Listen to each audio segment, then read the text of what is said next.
Bye dah. Bye.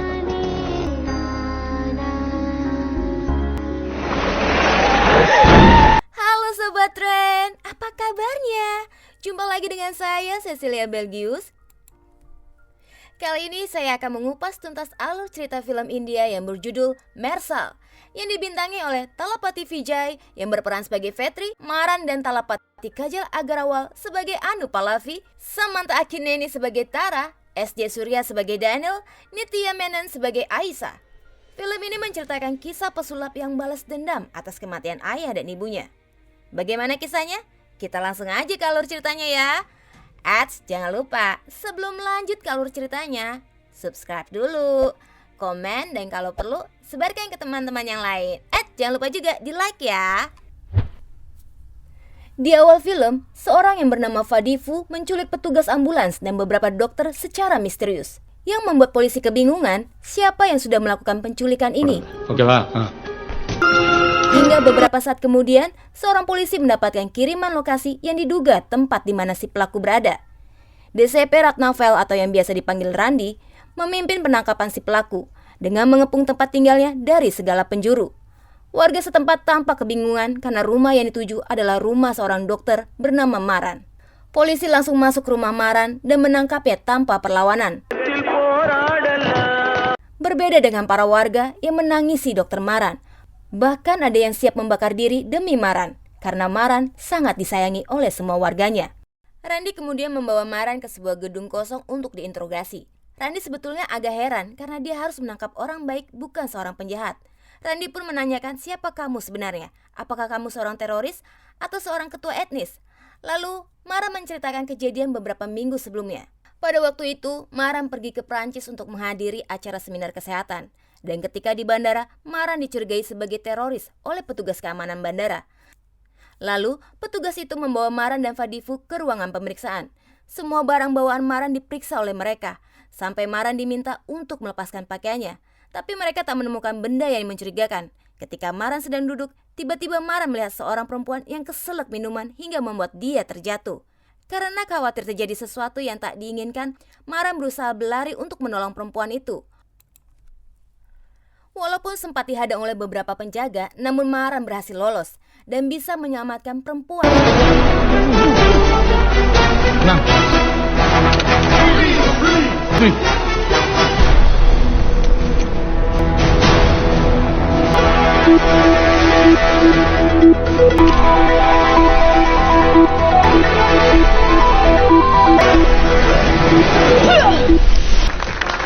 Tisu, please.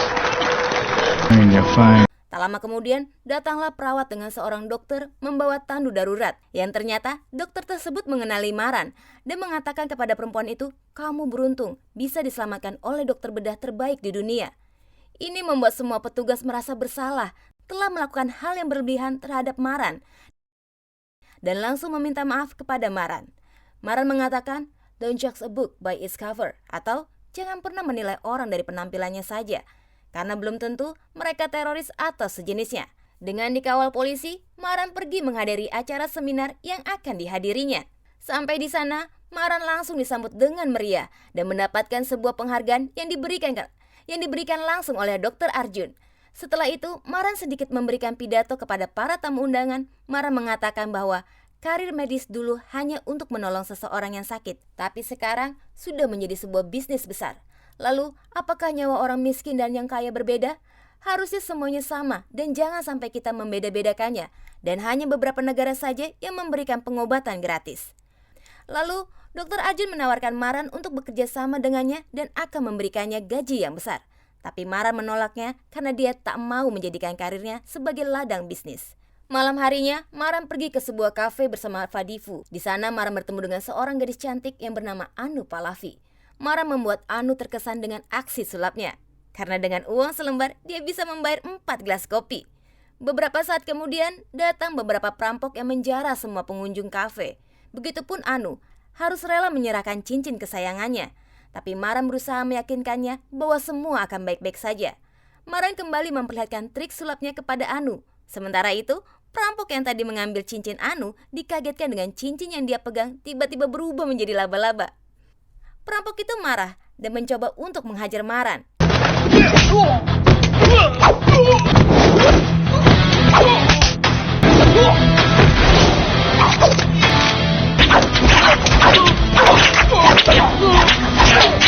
Namun Maran berhasil mengalahkan semua perampok itu. Dari pertemuan ini, Maran mulai sering bertemu dengan Anu.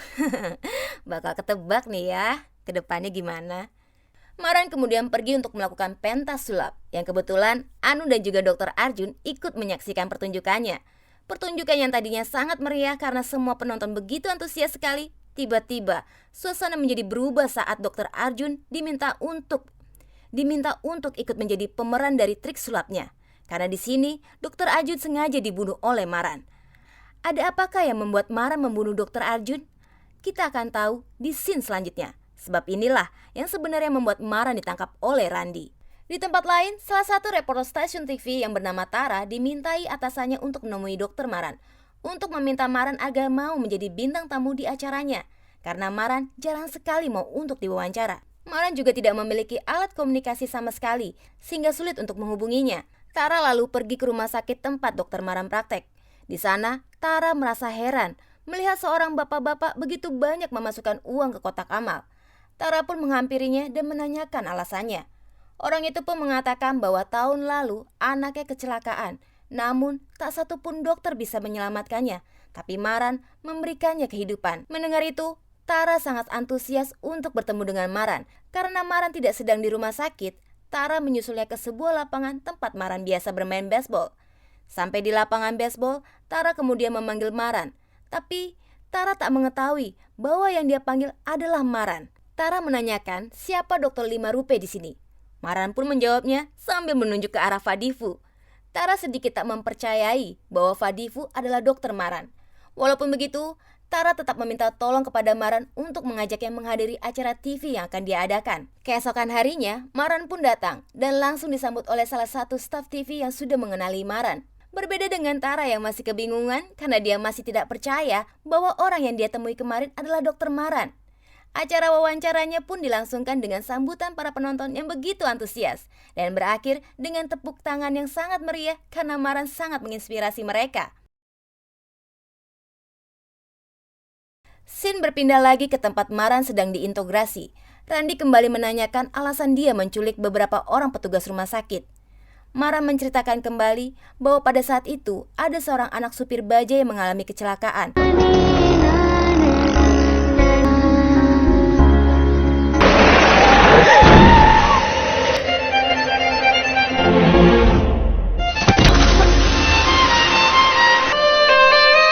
Dan supir ambulans itu membawa ke rumah sakit yang sangat jauh karena dia akan mendapatkan fee yang sangat besar. Begitupun saat dia sampai di rumah sakit walaupun nyawanya sudah tak bisa diselamatkan. Tapi dokter mengatakan lain kepada ayahnya dan meminta agar ayahnya segera membayarkan tagihan agar anaknya bisa diselamatkan. Setelah melakukan operasi yang tidak ada faedahnya, dokter langsung memberikan informasi kepada orang tuanya bahwa anaknya sudah tiada. Mendengar kabar itu membuat orang tuanya menangis hingga menyebabkan kegaduhan. Bahkan saat ibunya meminta untuk melihat mayatnya anaknya saja, tidak bisa. Karena mereka harus melunasi tagihan terlebih dahulu. Dan hal itu membuat ibunya bunuh diri dengan cara melompat dari jendela rumah sakit. Mungkin rasa kecewa yang merasuki dirinya hingga dia ingin mengakhiri hidupnya. Oh, sedih ya, Mimin jadi ingin nangis. Maran kemudian mengatakan andai saja dia bisa 10 menit lebih cepat membawanya ke rumah sakit, mungkin anak itu bisa diselamatkan. Lalu Maran memberitahukan di mana keempat orang yang dia culik kepada Randi. Dan dalam waktu 10 menit mereka harus sudah dibawa ke rumah sakit, kalau tidak mereka bisa kehilangan nyawanya. Randi kemudian bergegas memerintahkan kepada anak buahnya untuk menuju ke tempat yang telah diberitahukan Maran. Tapi mereka terlambat. Keempat orang itu tak bisa diselamatkan alias koit. Mamam yo.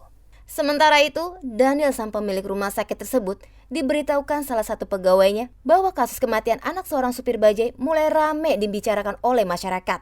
Daniel pun mengusulkan untuk memberikan sejumlah uang dan memberikan fasilitas pengobatan gratis di daerahnya agar bisa menutupi isu kasus tersebut. Daniel lalu tak sengaja melihat berita wawancara Dr. Maran di TV yang membuat dia teringat akan kisah lamanya.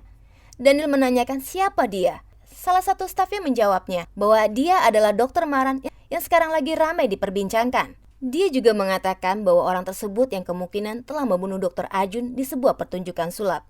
Lalu, Daniel menyuruh Kasih, salah satu anak buahnya, untuk membunuh Maran. Dengan membuat jebakan berpura-pura minta tolong, Kasih kemudian bisa menemui Maran dan langsung menghajarnya.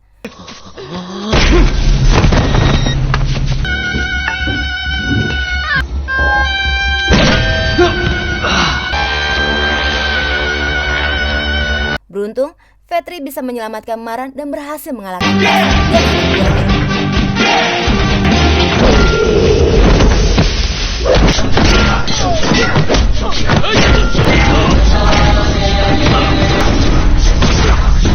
Saat kejadian inilah, Vetri dan Maran bertukar tempat. Randi lalu menanyakan di mana Maran. Vetri kemudian menuliskan alamat di mana Maran berada. Dan benar saja, Maran ada di lokasi tersebut. Randi sangat kaget mendengar kabar tersebut dan tampak kesal kepada Vetri. Tapi Randi tak bisa berbuat apa-apa, karena tangan Randi terikat besi yang tadinya mengikat Vetri. Daniel yang merasa penasaran dengan Maran dan Vetri mendatangi kediaman Maran dan langsung menanyakan keberadaan Vetri. Maran yang masih bingung dengan apa yang telah terjadi, lalu mengatakan bahwa dia tidak tahu apa-apa tentang Vetri. Tapi Daniel terus memaksanya dengan mengancam akan membunuh ibu dan pacarnya. Walaupun sangat begitu kesal, Maran tetap tak bisa berbuat apa-apa karena takut terjadi sesuatu dengan ibu dan pacarnya. Tak lama, Daniel akhirnya pergi. Karena merasa curiga terhadap Fadifu, Maran kemudian mengikutinya. Dan benar, selama ini Fadifu telah ikut membantu Vetri untuk melancarkan aksinya. Maran kemudian memukul Vetri hingga Vetri tersungkur. Fadifu berusaha melerainya, tapi Maran sudah sangat marah dan terus menampar Vetri. Hingga akhirnya Fadifu menceritakan siapa Vetri sebenarnya. Mengenang kembali di masa lalu, seorang bernama Vetri Maran atau biasa dipanggil Talapati adalah seorang penggulat yang hebat.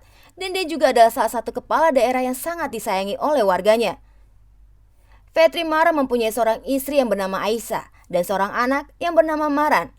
Pada saat itu, warga desa dan Talapati berencana membangun sebuah kuil di desanya. Tapi pembangunan tersebut harus terpaksa dibatalkan setelah terjadi sebuah kebakaran hebat di taman hiburan yang menyebabkan beberapa orang meninggal akibat kejadian itu.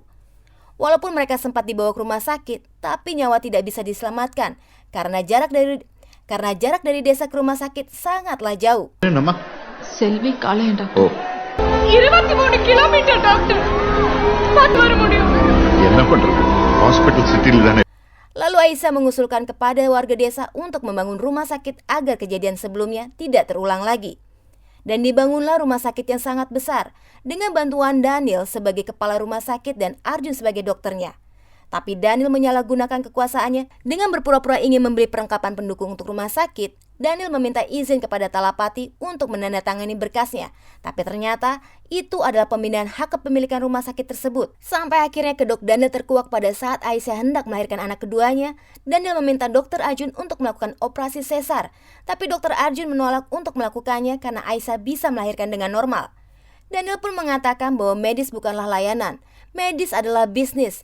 Jadi, bagaimana kita bisa mendapatkan uang jika hanya dilakukan persalinan normal? Dengan melakukan operasi sesar, kita bisa mendapatkan pundi-pundi uang yang sangat banyak. Kemudian Daniel dan Dr. Arjun melakukan operasi pada Aisyah.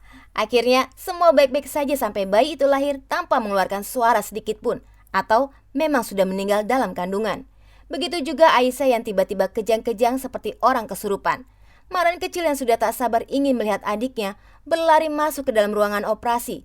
Talapati berusaha mengejar Maran agar tak mengganggu dokter. Dan betapa kagetnya Talapati melihat kondisi Aisyah yang sedang kejang-kejang. Ada apa ini? Apa yang telah terjadi? Hingga akhirnya Aisyah meninggal.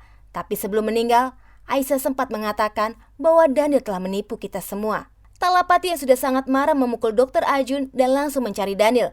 Tapi Daniel sudah tak ada di ruangannya. Sambil menggendong Maran, Talapati berjalan keluar rumah sakit dan tiba-tiba ada yang melempar sebuah botol yang mengenai kepala Maran dan juga kepala Talapati.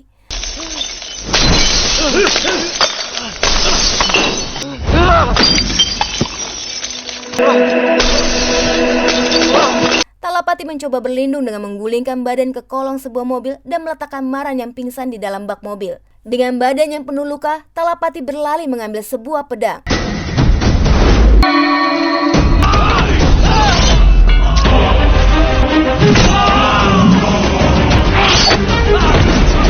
dan Talapati berhasil membunuh beberapa preman yang tadi melemparin dia dengan botol. Namun, Talapati harus tewas terkena tusukan Kasih dan juga Daniel yang kembali menusuknya dari belakang. Dalam kejadian ini, Maran berhasil selamat. Begitu juga adiknya Maran selamat karena mendapatkan sebuah keajaiban. Mendengar cerita Fadifu, Maran menangis sambil memeluk Vetri. Beberapa saat kemudian, polisi datang untuk menangkap Vetri. Daniel yang mengetahui Vetri sudah ditangkap, langsung menemuinya ke kantor polisi dan menyuruh Sesa untuk pergi ke tempat Maran. Tapi sayang, Daniel berhasil dikelabui oleh Vetri, karena sebelumnya mereka sudah bertukar tempat. Daniel yang takut keponakannya kenapa-napa langsung menelponnya dan mengingatkan bahwa yang sedang bersamamu adalah Vetri. Vetri menghajar preman yang bernama Sesa dan menggores nadi Sesa.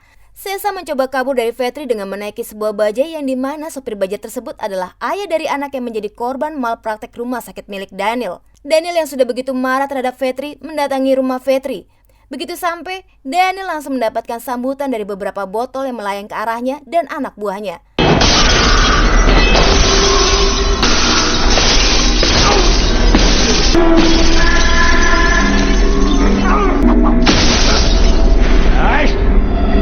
Tak lama setelah itu, Vetri keluar dan langsung memukul Daniel dan anak buahnya dengan menggunakan botol. Daniel mencoba kabur karena tak lagi bisa melawan Vetri. Tapi tiba-tiba, Vetri tertabrak mobil yang membuatnya tak sadarkan diri. Ternyata mobil itu sengaja ditabrakkan oleh Kasih. Kasih juga membawa Maran yang sedikit mengalami luka ringan karena mobil yang dia tumpangi sengaja ditabrakkan oleh Kasih. Maran yang melihat Vetri tak sadarkan diri mencoba menolongnya dan berhasil menyadarkannya. Setelah itu, Maran langsung menghajar Kasih dan berhasil membunuhnya.